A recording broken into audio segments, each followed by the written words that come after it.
nii bis bu jot dañuy jàll ci jóg job alors bëri ngeen ci am xam-xam ak fu ngeen jaar mais malheureusement amagu leen liggéey bu ngeen ñu yónnee seen ay CV ñun joxewuñu liggéey mais dañuy servir de relais entre yéen ñu koy wut ak joxekatu liggéey yi alors ñaari CV yi ñu bëgg a jàllale ñu ngi ñaan joxekatu liggéey yi ku ko ci dégg ngeen contacter seeni borom candidat yooyu la nga xam ne li ñu bëgg rek mooy ku ci nekk di jóg di job yi alors tey ñaari CV encore qui a. Oui Pape Cheikh, donc on démarre avec le CV de Pape Moussa Bodian. Pape Moussa Bodian qui a eu de 2010 à 2011 une licence 3 en gestion touristique à l'Université catholique d'Afrique de l'Ouest UCAO à Ziguinchor.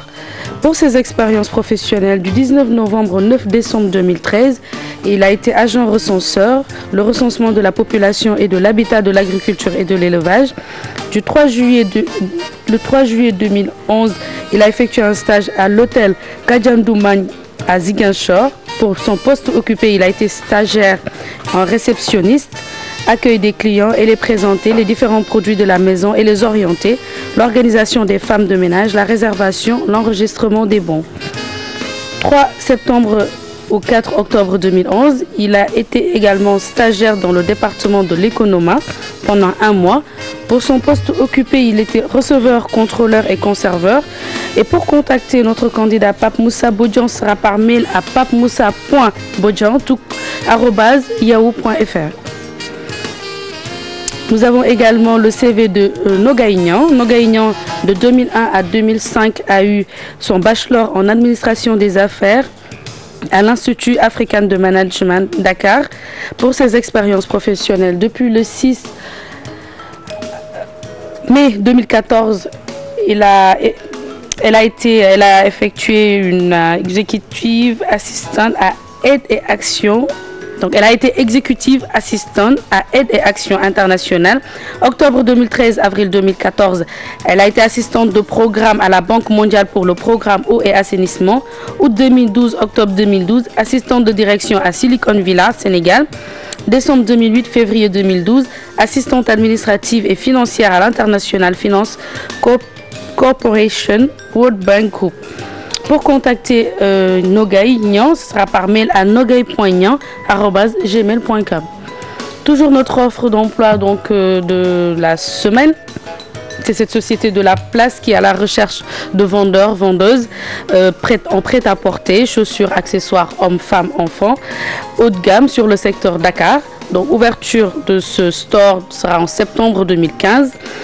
Vous devez réaliser la vente donc, de ces vêtements, accessoires, réception de marchandises, étiquetage, mise sur cintre, tenue des cabines, mise en rayon, réassort. Donc vous devez accueillir les clients et les orienter en fonction de leurs désirs.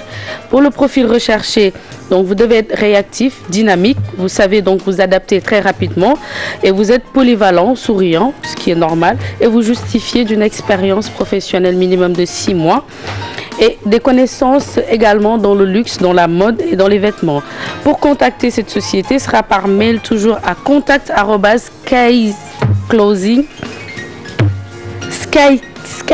skykingsclothing.com. Voilà donc offre d'emploi boobu noonu ndeysaan day jël temps yëpp amul problème de yàlla baax na de amul benn problème. Sky closing yooyu noonu yëpp dëgg la. loolu bàyyi di ko ku ko mënul wax comme man bind nañ ko ci écran bi noonu pour ngeen contacter directement ñuy joxe liggéey boobu en plus de CV yi ak offre d'emploi bi on a quelques petits conseils pour yéen ñi bind CV ak wut liggéey ak ñoom seen.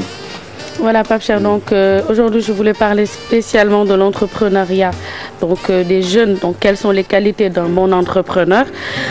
On sait tous que toutes les entreprises, les start-up qui ouvrent, donc pour devenir entrepreneur, on a besoin d'un certain bagage de loo xamante ne nit ki daf koy am pour mën a bu ubbee société mu mën ci mu mën a sori mu mën a am succès bi nga xamante ne moom la ci bëggoon. Donc il faut savoir Pape Cheikh que il y a des qualités vraiment distinctives donc qui sont requises comme la passion, ouvrir sa société pour devenir un entrepreneur prospère. Vous devez être déjà passionné. Passionné ne veut pas dire que da ngay créer lu la neex mais da ngay xool def benn genre étude xool ci marché bi lan moo gën a rentable en termes de besoins par rapport au pays nga def ko ba pare nga bëgg ko ci kaw loolu donc def loo xamante ne dafay marcher ba pare nga bëgg ko bëgg bi moo lay permettre su fekkee da nga créer sa entreprise année bi nga am objectif que dans 5 ans entreprise bi war na yegg fii on sait tous que dès la première année ça va pas forcément marcher donc passion bi moo lay permettre nga mën a toog ci entreprise bi ba li nga xamante ne mooy say objectif nga atteindre ko.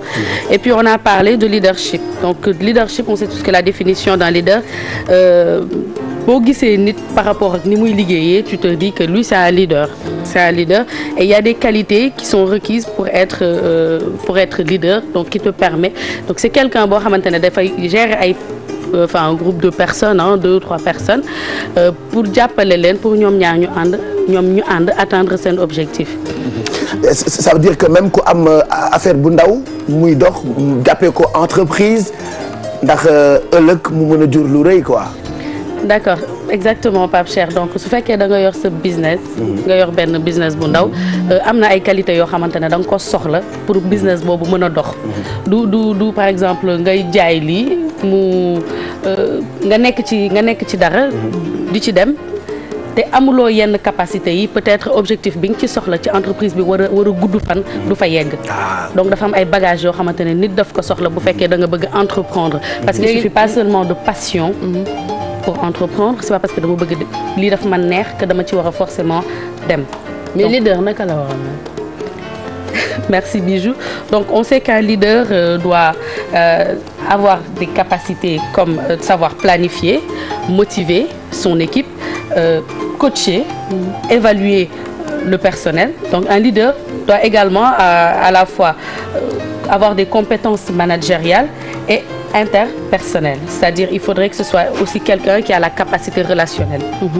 mën waxtaan ak nit ñi. mën a waxtaan ak nit ñi comme aujourd'hui ku nekk ak lim koy gérer daal. moi je prends l'exemple sur Pape Cheikh c'est-à-dire comme on travaille avec moom nu mu ñuy intégrer nu mu ñuy permettre ñu évoluer nu mu ñuy guider c'est ça peut-être c'est ça un leader. c'est ça oui. c'est ça un leader c'est-à-dire savoir dire stop quand il le faut savoir dire on y va ça veut pas dire que da nga carré wala da nga machin mais am capacité managériale.